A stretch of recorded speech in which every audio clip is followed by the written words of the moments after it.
It's unrealistic. Look, we have almost $3 trillion of market cap in crypto. It's unrealistic for folks to expect people to be able to be living in Discord channels and doing all of this work. I think what that means is that the SEC is going to be asked increasingly more often to approve simpler on-ramps for this stuff. And now, in the last week, by the way, we had a pretty important two things happen.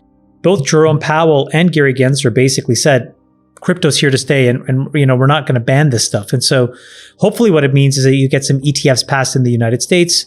Grayscale is one. There could be more. And I think that stuff makes it much easier for folks to own this stuff. Well, a clear regulation would be a great thing for the industry, for people to buy into it, and removing some of the, let's call them, I don't want to say bad actors, but people who are maybe questionable. Well, I think you have to put things in a bucket of is it an investment or is it something that represents an idea that you love so much? If it's the latter, you should never sell. If it's the former, yeah, you got to manage risk. Or rather, is it a trade or is it something you want to own? By the way, let me just clean this up because Solana was not a direct investment for us. What we did is we invested in a crypto venture firm called Multicoin Capital. This is back in 2017. We realized crypto was becoming a full-time job for us. It was a total rabbit hole. And we were we don't have time to figure out this 24/7 trading stuff. But we met Kyle and Tushar, who were these two young guys. We met them through Vinny Lingham, actually. And they were creating Multicoin Capital. And we actually invested, we gave them $1 million at a 20 cap to help set up their firm. And then we invested in they had both a venture fund and a hedge fund. And they were the first money into Solana. So that fund, it's like a 100x fund. It's just bonkers. Crazy. And so as a result of that, we are indirect beneficiaries of this huge increase in Solana. It will end up being about, $1 billion of, I think, Solana for us in terms of returns. But it's the Multicoin guys determine the trading decisions on that.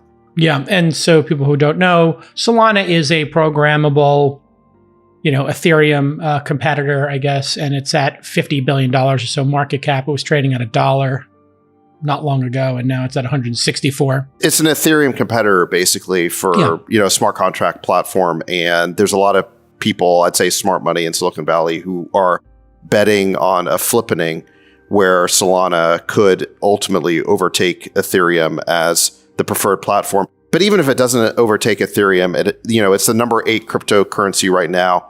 It could go, there's a lot of people betting it'll go to number 3 or, what have you.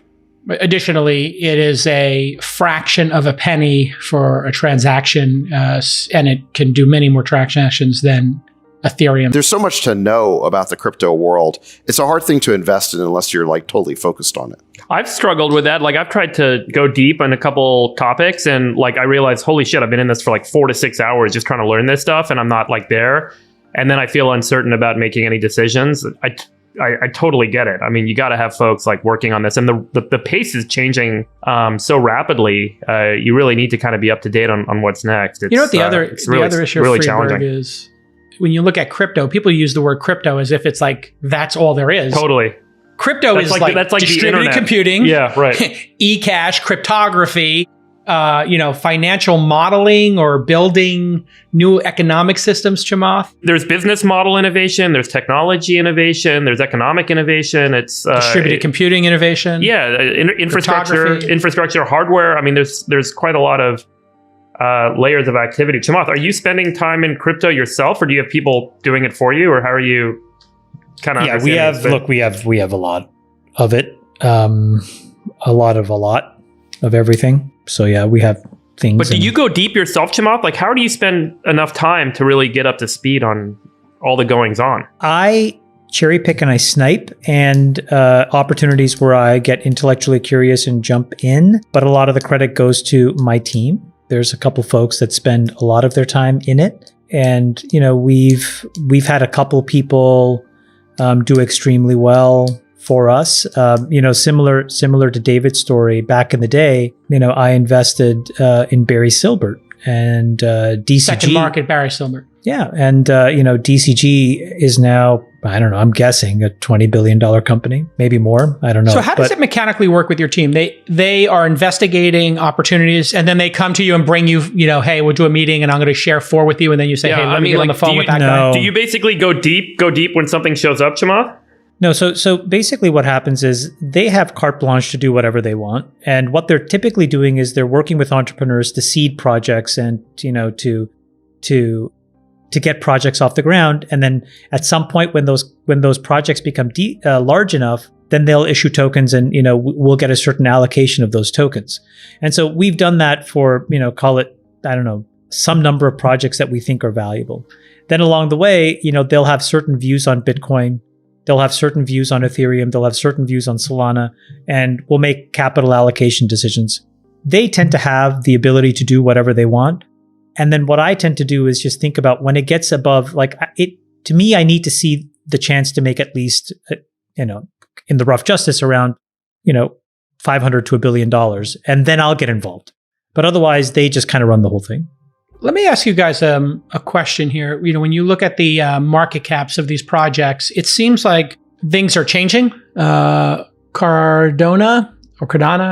is number 3 now.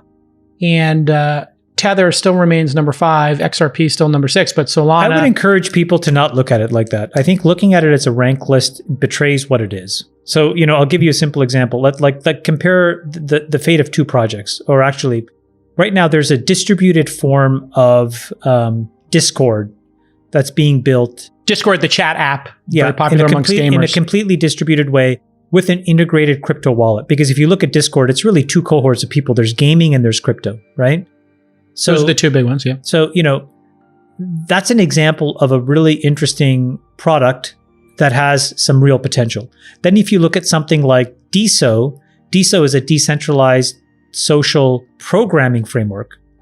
Then if you look at something like Helium, that's completely about building a large distributed, connection of on-ramps to the internet, so internet connectivity. So those are 3 completely different ideas with 3 completely different paths to success. If to invest in those tokens, you have to believe in 3 totally different sets of things.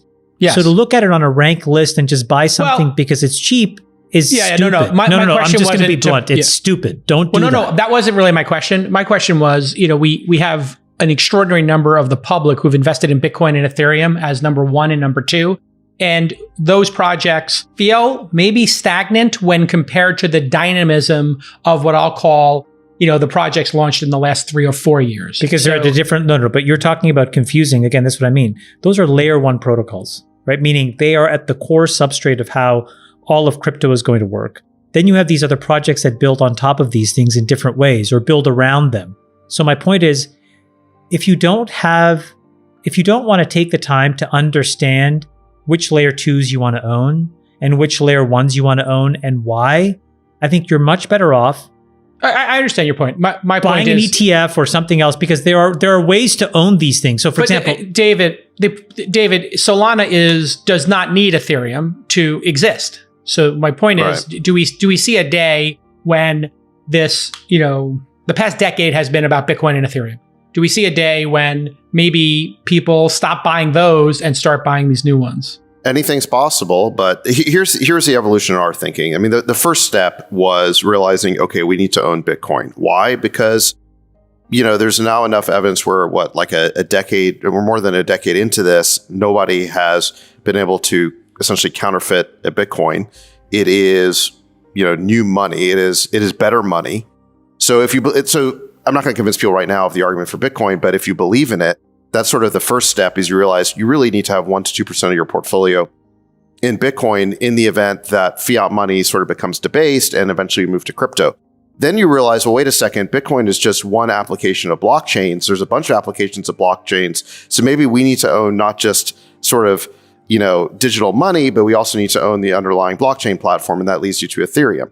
Then you realize that there's a bunch of competitors to Ethereum and it's still very early days. And one of those guys might ultimately displace Ethereum as a blockchain platform. Then you realize that there's all these applications on top of all these blockchains. And so, the conclusion I come to after all of that is I can't figure all this out. And maybe I could if I was willing to go back to school and make this a full-time job, which I just don't want to do. I mean, I'm lazy, and that's why I focus on SaaS. Like that's what I know Your as kill an zone, investor. Yeah, like I'm not going to reinvent myself. It's like you playing Hold'em versus PLO. Right. Right, exactly. So, but this is why we partner with Multicoin Capital. So what I would just say is like the idea that you as an individual investor are going to like, pick off the one cryptocurrency here or there to invest in. I mean, that's going to be a lottery. I would find a manager basically who is really good, who has a track record, who understands this stuff. Our approach is to hire very young, extremely technical computer scientists and mathematicians to basically do the work. That's working. Yeah. And, one of the things that I think these guys do, and the reason why it is very helpful for them to be computer scientists, is these are all open source projects. So they go look at the repos. Just go look at You can actually see the changes being made. And this is like, do you realize there's only 12 people who are actively working on Solana in the But you need to look at all the code check-ins. 7 of them work for Solana. You need to look at all the code check-ins. You need to look at the velocity of the code check-ins. Yes. So you can see like how many projects are being created on these platforms. The white papers are also really exceptional. Like if you read these white papers, they're really incredibly thoughtful and well written, and you can really understand what their goals are, and you can make some informed decisions there. But again, if you're not going to be in the business of being in this ecosystem, because I think David's right, everything is moving so fast. What's successful today could be just a dog tomorrow, and vice versa. That I think speculating in this market will not only will it be super volatile, but more than likely you're going to lose all your money. So I would encourage people to not speculate in crypto. I would encourage you to figure out an elegant way of having an abstracted bet, if to the extent you care about it.